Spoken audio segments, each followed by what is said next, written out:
یہ واقعہ بڑا دلچسپ ہے جو میں تمہیں سنانے جا رہا ہوں، سنو۔ جو واقعہ میں تمہیں سنانے جا رہا ہوں یہ تمہارے دل کو جھنجھوڑ دے گا، تمہارے آنکھوں میں آنسو لے آئے گا، یہ واقعہ تمہارے دلوں میں عبرت پیدا کر دے گا۔ سنیے، اللہ کے نبی نے جب شراب حرام کر دی تو زندگی بھر پھر کسی صحابی نے شراب کو ہاتھ نہیں لگایا۔ اللہ کے نبی اس دنیا سے چلے گئے، ابو بکر کا زمانہ آیا، 2 سال وہ زندہ رہے، خلیفہ رہے، شراب ان کے زمانے میں بھی حرام رہی اور صحابہ نے بالکل شراب چھوڑ دی۔ پھر حضرت عمر کا زمانہ آیا، حضرت عمر 10 سال خلیفہ رہے، 4-5 سال تک کسی نے شراب نہیں پی، کیونکہ جانتے تھے شراب پینے کی ایک سزا متعین ہے، 40 کوڑے مارے جائیں گے، 40 کوڑے۔ اس لیے کوڑوں کے ڈر سے پہلی بات تو سارے صحابہ نے چھوڑ دیا، اور جو لوگ کبھی کبھی پی لیتے وہ اس لیے نہیں پی رہے کہ 40 کوڑے کون کھائے گا، ایک کوڑے میں تو چمڑی ادھر جاتی ہے، 40 کوڑے کون کھائے گا۔ 4-5 سال گزر گئے، اس بیچ میں ایک صحابی ہے، غور سے سننا، صحابی ہے، نام ہے ان کا قدامہ ابن مظعون، نام ہے اس صحابی کا قدامہ ابن مظعون۔ نوجوانوں، یہ واقعہ صرف تمہارے لیے، آج کی نوجوان نسل شراب کی طرف بہت تیزی سے بہک رہی ہے۔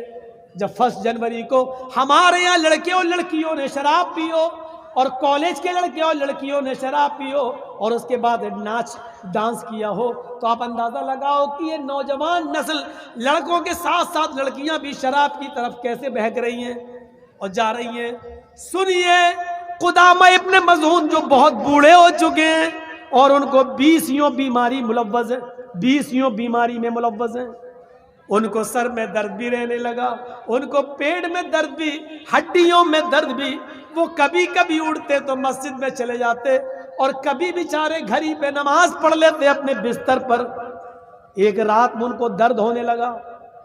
یہ واقعہ سننے سے پہلے یہ چیز ذہن میں رکھنا، قدامہ ابن مظعون کو 20 بیماری تھی، 20 بیماریوں نے ان کو گھیر لیا۔ ایک دن ان کو درد ہونے لگا، بہت بوڑھے ہو چکے ہیں، ایک دن ان کو درد ہوا رات میں، اور وہ درد اتنا تیز تھا کہ برداشت سے باہر ہو گیا، اور وہ چیختے رہے، چلا رہے ہیں، درد میرا برداشت نہیں ہو رہا ہے۔ اس رات میں کہاں حکیم ملیں گے، کہاں ڈاکٹر ملے گا، اور اس زمانے میں کوئی ایسی دوا بھی نہیں تھی کہ جو درد کو فوراً بند کر دے۔ ہمارے ہاں تو ایک راستہ ہے، بہت تیز درد ہو رہا ہو تو رات میں کہاں جائیں گے ڈاکٹر کے پاس، یہ نیند کی ٹیبلٹ رکھی ہوئی ہے، اس کو کھا لو، کم سے کم نیند آ جائے گی، سو جائیں گے، صبح پھر ڈاکٹر کو دکھایا جائے گا۔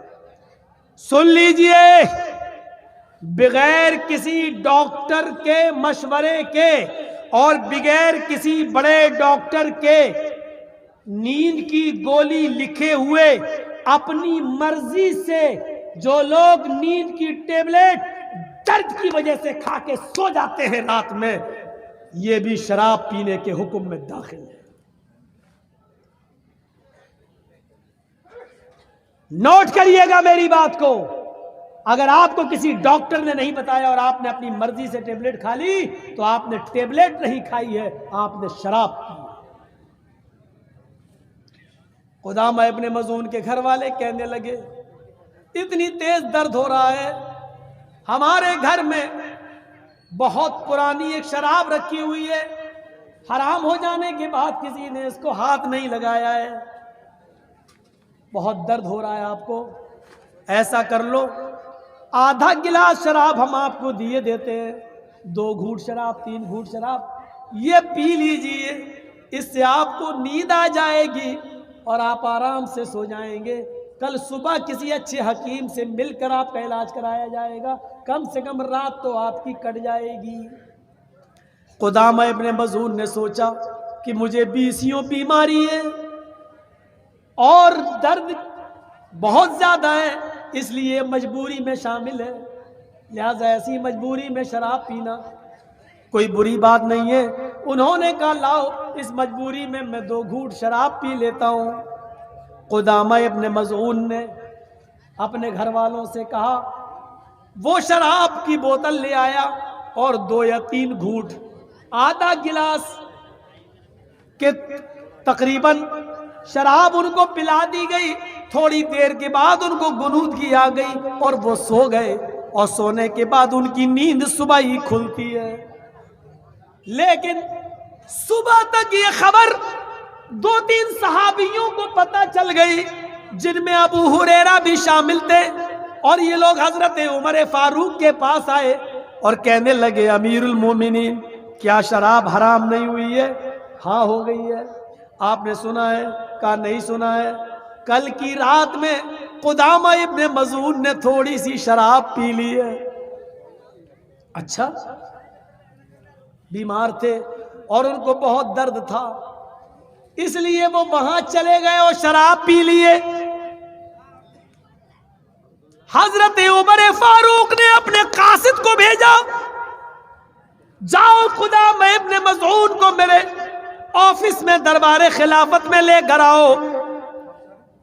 عمر فاروق کا قاصد جاتا ہے اور قدامہ ابن مظعون سے کہتا ہے آپ کو امیر المومنین حضرت عمر بلا رہے ہیں۔ کہا بیمار ہے یہ تو بستر سے اٹھنے کے لائق نہیں ہے۔ قدامہ ابن مظعون کہتے ہیں کوئی بات نہیں، اے میرے بیٹے مجھے کھڑا کرو۔ ان کو کھڑا کیا گیا۔ انہوں نے اپنے 2 بیٹوں سے کہا ایک بیٹا میرے دائیں طرف آئے اور دوسرا بیٹا میرے بائیں طرف آئے، اور خود بیچ میں چلے اور اپنے دونوں ہاتھ دونوں بیٹوں کے کاندھوں پہ رکھ لیے اور کہا اس حال پہ مجھے لے کے چلو امیر المومنین کے پاس، حضرت عمر فاروق کے پاس۔ اس حال میں ان کو لے کر جایا گیا۔ حضرت عمر نے ان کو دیکھا، فرمایا اے قدامہ ابن مظعون، میں نے ایسا سنا ہے کہ کل کی رات تم نے شراب پی لی، کیا یہ صحیح ہے؟ قدامہ ابن مظعون کہتے ہیں ہاں اے امیر المومنین، آپ کو تو معلوم ہی ہے مجھے کتنی بیماریاں ہیں، کئی مرتبہ تو آپ بھی مجھے دیکھنے کے لیے گھر پہ آئے، جب میں مسجد میں نہیں پہنچ پاتا تو آپ میری عیادت کے لیے گھر آتے اور میری خیر خبر لیتے ہیں۔ آپ کو معلوم ہونا چاہیے کہ مجھے 20 بیماریوں نے گھیر لیا ہے، اور اب بھی میں اپنے بچوں کے ساتھ آیا ہوں۔ کل رات مجھے بہت درد ہوا، میں بے چین ہو گیا، اور بہت زیادہ مجبوری میں نے تھوڑی سی کل شراب پی لی۔ حضرت عمر نے یہ داہنا ہاتھ اٹھا کر اپنے سر پہ مار دیا۔ اے قدامہ یہ تم نے کیا کیا؟ اے قدامہ شراب پینے والے کی حد جانتے ہو کیا ہے؟ کہا ہاں معلوم ہے۔ اے قدامہ معلوم تھا پھر بھی تم نے شراب پی لی۔ شراب پینے والے کے لیے تمہارے نبی نے، اللہ کے نبی نے 40 کوڑوں کی سزا متعین کی ہے۔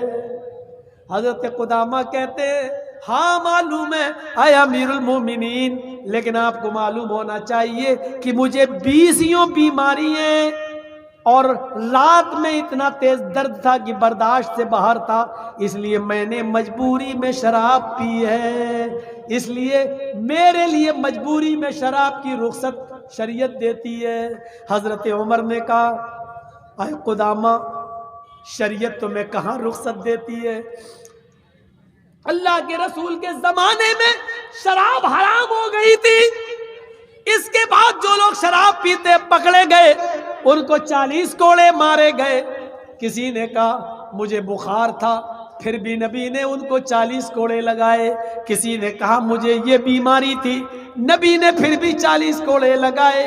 اے قدامہ اللہ کے رسول نے کبھی کسی بیمار آدمی کو بھی شراب پینے کے بعد یہ سوچ کر نہیں چھوڑا کہ اس نے تو اس بیماری میں شراب پی لی اس لیے چھوڑ دیا جائے۔ تمہیں رخصت کہاں سے مل گئی؟ حضرت ابو ہریرہ کہتے ہیں اور دوسرے صحابہ اے امیر المومنین یہ بوڑھے ہو چکے ہیں اور بہت زیادہ کمزوری بھی ہے، اور شراب انہوں نے بہت زیادہ مجبوری میں پی ہے، لہذا ان کو کوڑے تو نہیں مارے جانے چاہیے۔ حضرت عمر نے کہا بڑے بڑے جید صحابہ کو بلاؤ اور میٹنگ کرو۔ اسی وقت میٹنگ ہوتی ہے۔ حضرت عمر نے کہا اللہ کے رسول صلی اللہ علیہ وسلم کے زمانے کے بہت سے صحابہ آج بھی موجود ہیں. مجھے صرف ایک دلیل دے دو, مجھے ایک واقعہ بتا دو کہ اللہ کے رسول نے کبھی کسی مجبوری میں شراب پینے کی وجہ سے کسی کو چھوڑ دیا ہو. ہم ابھی چھوڑ دیں گے, لیکن کوئی بھی صحابی پیش نہیں کر سکا کہ اللہ کے نبی نے کسی مجبور کو مجبوری میں شراب پینے کی وجہ سے چھوڑا ہو. حضرت عمر نے کہا جب تم لوگ دلیل نہیں دے پائے تو مجھے حضرت قدامہ ابن مظعون کو کوڑے مارنا پڑیں گے. پھر میٹنگ ہوتی ہے اور میٹنگ میں طے ہوتا ہے امیر المومنین آپ کو اختیار ہے, آپ اس بوڑھے آدمی کو کوڑے ماریے, مجھے کوئی اعتراض نہیں ہے, انہوں نے شراب پی ہے, کوڑے لگنا چاہیے 40 کوڑے, لیکن ہماری گزارش اپیل درخواست یہ ہے, ہماری ریکویسٹ یہ ہے, ابھی یہ بہت بیمار ہیں, 20 بیماری ہے اور اپنے بیٹوں کے ساتھ کھڑے ہو کر آئے ہیں اور ان کے بیٹوں نے یہاں کھڑا کر دیا ہے, یہ ابھی اپنے گھر پہ جائیں گے تو اکیلے چل نہیں پائیں گے, ان کو بیٹے سہارا دے کر جائیں گے, ابھی یہ نماز بھی گھر پہ پڑھ رہے ہیں مسجد میں نہیں, تھوڑی طاقت آ جانے دیجئے, کمزوری دور ہو جانے دیجئے, یہ 20 بیماری میں تھوڑی سی طبیعت صحیح ہو جائے, یہ اپنے آپ چلنے پھرنے لگے اور مسجد میں آنے جانے لگے, تب آپ ان کو 40 کوڑے مار لینا. حضرت عمر فاروق نے کہا افسوس اے ابو ہریرہ, میں تمہاری یہ ریکویسٹ نہیں مان سکتا, اس کی وجہ یہ ہے کہ میں ان کو 1 ہفتے کی مہلت دے دوں, میں ان کو 10 دن کی مہلت دے دوں کہ یہ حکیم سے علاج کرائیں اور ان کو طاقت آ جائے, میں ان کی طاقت کے آنے کا 10 دن انتظار کروں اور جب تک ان کو طاقت آئے یہ چلنے پھرنے لگے, پتہ چلا کہ ان 10 دنوں میں میرا ہی انتقال ہو جائے, میں اللہ کو پیارا ہو جاؤں. اے ابو ہریرہ اور اے صحابیوں, اگر ان کے صحیح ہونے سے پہلے میں ہی اگر مر گیا اور اللہ کو پیارا ہو گیا تو قیامت کے دن میں اللہ کو کیا جواب دوں گا؟ اللہ پوچھے گا جب شراب پینے کا مجرم تیری عدالت میں آ گیا تو تو نے اس کو اور اس نے اپنا جرم بھی قبول کر لیا تو کوڑے کیوں نہیں لگائے؟ اے ابو ہریرہ میں اللہ کو کیا جواب دوں گا؟ افسوس ہے میں تمہاری یہ بات نہیں مان سکتا اور ان کو آج ہی کوڑے لگائے جائیں گے.